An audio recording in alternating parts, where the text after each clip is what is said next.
পরবর্তী প্রশ্ন, জেনারেল ওয়াকারকে নিয়ে দুই রকম কথা শোনা যায়। এক হচ্ছে যে তিনি আসলে শেখ হাসিনাকে দেশ থেকে পালাতে দিয়েছেন, তিনি অনেক আর্মির আওয়ামী লীগের শীর্ষ নেতাদের অনেকের ক্ষেত্রে চোখ বন্ধ করে রেখেছেন, তিনি শেখ হাসিনার একজন এমপ্লয়েড লোক মানে মানে মনোনীত একজন লোক ছিলেন, তিনি শেখ হাসিনার স্বার্থ অনেকভাবে দেখেছেন। আসলে জেনারেল ওয়াকারকে কিভাবে বিবেচনা করা হবে, আপনি যদি এক দুই বাক্যে বলেন।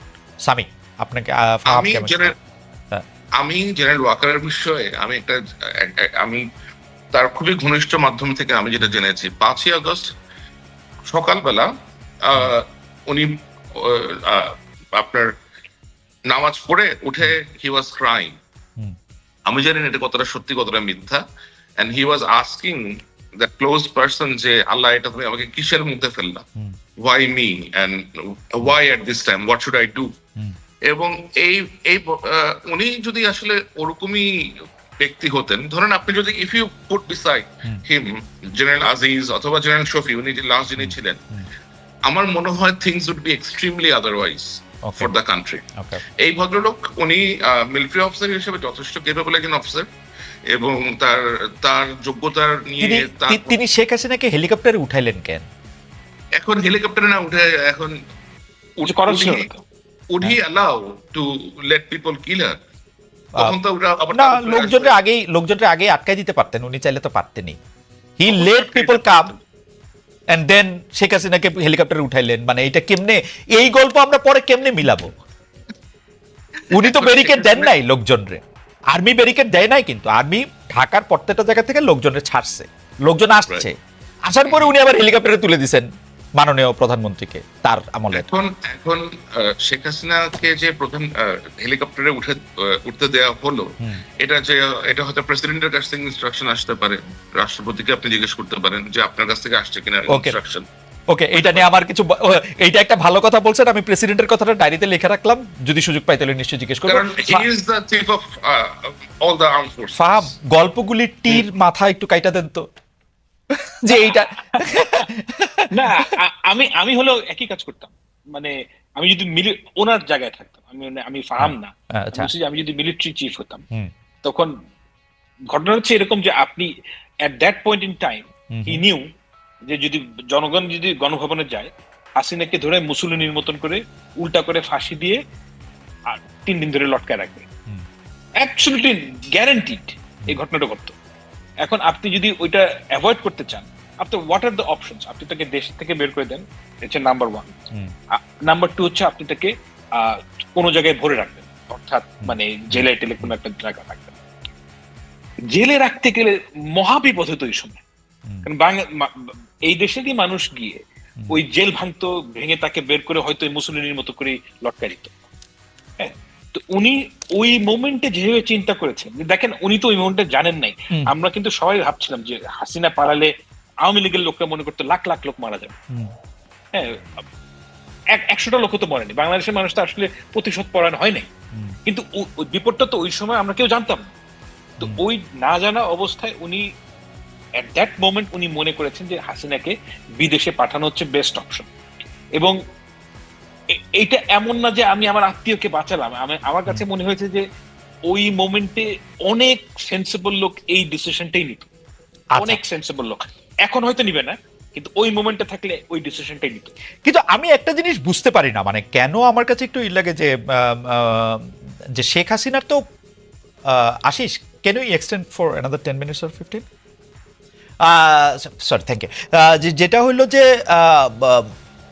মানে শেখ হাসিনার তো ওই মুহূর্তে মাইরা ফেলতে কেউ চায় নাই, পদত্যাগই করাইতে চাইছে, তো সেনাপ্রধান গিয়া তাকে বলবে যে আপনি স্টেপ ডাউন। হ্যাঁ, না না, আমি 5 তারিখের ঘটনা বলতেছি না, যখন লোক আসছে, মানে মানুষ তো পদত্যাগ চাইতেছিল 3 তারিখ 4 তারিখ 1 তারিখ থেকে এক দফা যখন চালু হলো, তো তাকে হেলিকপ্টারে উঠানোর থেকে তারা তো পদত্যাগ করানোটা সহজ ছিল না, মানে একজন যদি সেনাপ্রধান মনে করে this is the right thing to do.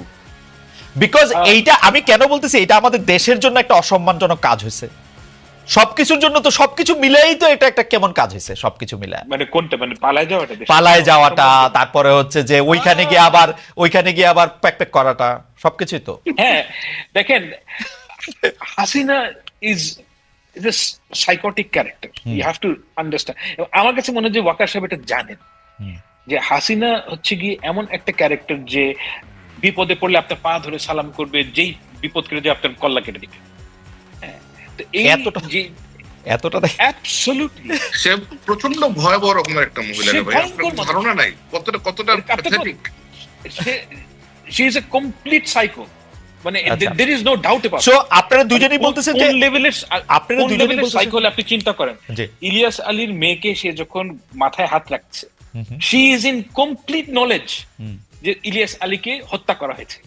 এবং আমি আপনাকে গ্যারান্টি দিয়ে বলতে পারি, এই মুহূর্তে বলছি না, ব্যাখ্যা করছি না, তাকে ইলিয়াস আলী হত্যা হওয়ার পরের দিন গিয়ে জানানো হয়েছে যে ইলিয়াস আলীকে মারা হয়েছে। she knew it and yet সে তার কাঁধে না, হাত রাখছে। আমি আমি আমি আমি অবশ্য মানে যেহেতু আমি জানি না, সেহেতু আমি একটু মানে এটার একটা ভাবতে চাই যে এটা অন্য কিছু হইতে পারে, মাথায় হাত রাখার সময় হয়তো জানতে পারে না, আমি এটা ভাবতে চাই, যাই না, আমি ভাবতে চাই না। কিন্তু আমি লাস্ট প্রশ্ন যেটার জন্য আসলে দর্শকদের মধ্যে অনেক ওয়েট করতেছে, যে নতুন দল আসলো রাজনৈতিক, সেই নতুন রাজনৈতিক দল আমি একটু স্যারকে দিয়ে শুরু করতে চাই, ফাহামটা শেষ করুক। নতুন রাজনৈতিক দল আসবে 28 তারিখ, এর মধ্যে নাহিদ সাহেব উনি পদে করেছেন উপদেষ্টা পদ থেকে, তিনি দলটাকে নেতৃত্ব দিবেন। এই দলটার বাংলাদেশে কি করবে, কেমন করবে, কারা তাদের সমর্থন দিবে, বা আপনি কি মনে করছেন স্যার? আমার মনে হয় এরকম একটা দল বাংলাদেশে আসা অত্যন্ত প্রয়োজন, কারণ বাংলাদেশে যে অবস্থা পলিটিক্যাল ডিসকোর্স আপনি দেখেন, জাস্ট লিমিটেড কয়েকটা political party, BNP, Awami League, Jamaat Islami, আর এই তো আর কয়েকটা স্মল কিছু পার্টিজ আছে, জাতীয় পার্টি, গণ অধিকার পরিষদ, এটসেট্রা এটসেট্রা। বাট এই দলের প্রতি মানুষের ইন্টারেস্ট থাকবে অনেক, কারণ এই দলের মধ্যে এমন কিছু ইন্ডিভিজুয়ালস আছেন যারা 2024-এর যে গণ অভ্যুত্থান হয়েছে এটাতে নেতৃত্ব দিয়েছেন। তো অবশ্যই মানুষের অনেক ইন্টারেস্ট থাকবে যে তারা কিভাবে অপারেট করে। আমার এক্সপেকটেশন ওইটাই থাকবে যে তারা যেন দলের মধ্যে দলের কলেবর বৃদ্ধি করার জন্য কোন গুপ্ত সংগঠনের ব্যক্তিদেরকে তাদের সাথে করে অ্যাটাচ না করেন, এবং এমন কোন কর্মকাণ্ড না করেন যা বাংলাদেশের গণতন্ত্রের প্রতি হুমকি হয়ে দাঁড়ায়। এরা নতুন রাজনৈতিক দলটি যে দুইটা রাজনৈতিক দল বা তিনটা রাজনৈতিক দলের নাম আপনি বললেন, তাদের থেকে আলাদা হবে বলে আপনি মনে করেন?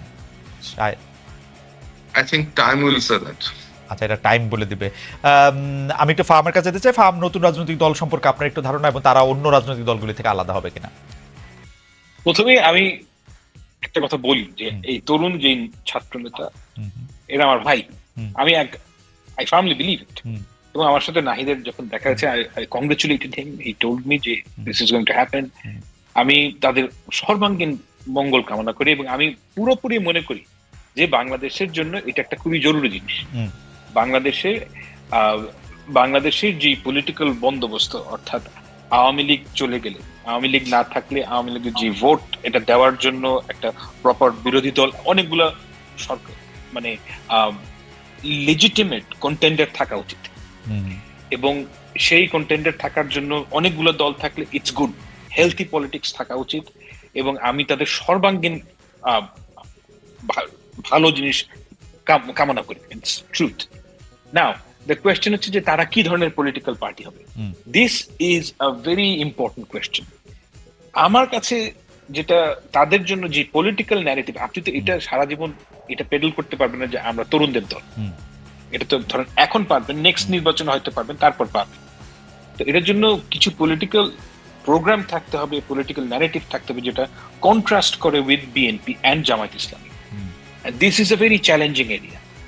মানে আপনি যদি এমন একটা পলিটিক্যাল পার্টির এমন একটা ফিলসফি নিয়ে আসেন যেটা বিএনপির সাথে ভীষণভাবে অ্যালাইন করে, তাহলে আপনার জন্য ওই পলিটিক্স নিয়ে মানুষের কাছে যাওয়াটা খুব খুব ডিফিকাল্ট হবে। মানে আপনি তো নাবাদী কাজ দিয়ে না, মানে পলিটিক্যাল ফিলসফি ঠিক করতে পারবেন। মানে আরেকটা ছোটদের বিএনপি হইলে খুব বেশি সুবিধা হবে না, বা ছোটদের জামাতে ইসলামী হইলে? ইয়েস, আমার কাছে মনে হয় সেন্টার লেফটে গেলে তাদের জন্য বেটার হবে।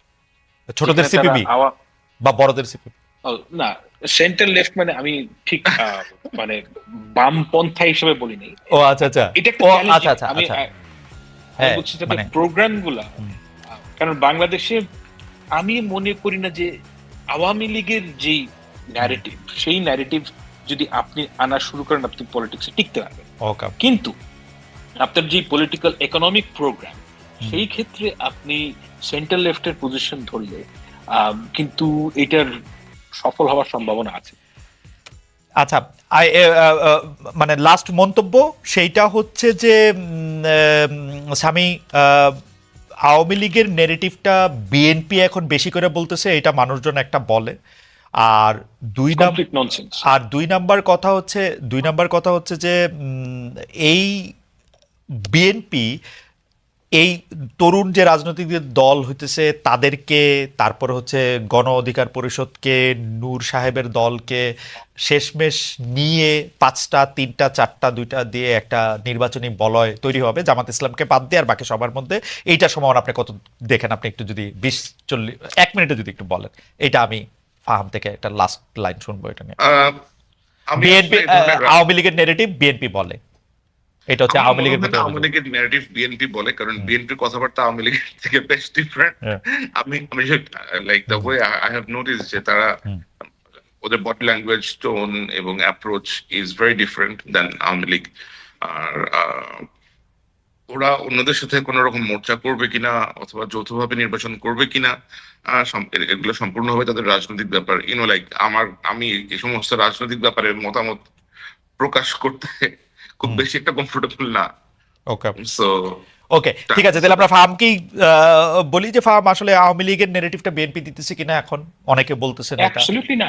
আচ্ছা, মানে কোন ন্যারেটিভটা দিচ্ছে? এই যে বলতেছে 71 মুক্তিযুদ্ধ, আওয়ামী লীগ যেরকম করে কথা বলতো, ওইটাকে ভাঙা যাবে না, সংবিধান চেঞ্জ করা যাবে না, প্রেসিডেন্টকে সরানো যাবে না, বঙ্গবন্ধুর 32 নম্বর ভাঙা ঠিক হয় নাই, ইত্যাদি ইত্যাদি। আমার কাছে তো দেখেন, আপনি যদি একটা রেসপন্সিবল পলিটিক্যাল পার্টি হন, আপনি যে কোনো একটা জিনিস চাওয়ার আগে আপনাকে বুঝতে হবে how to deal with it.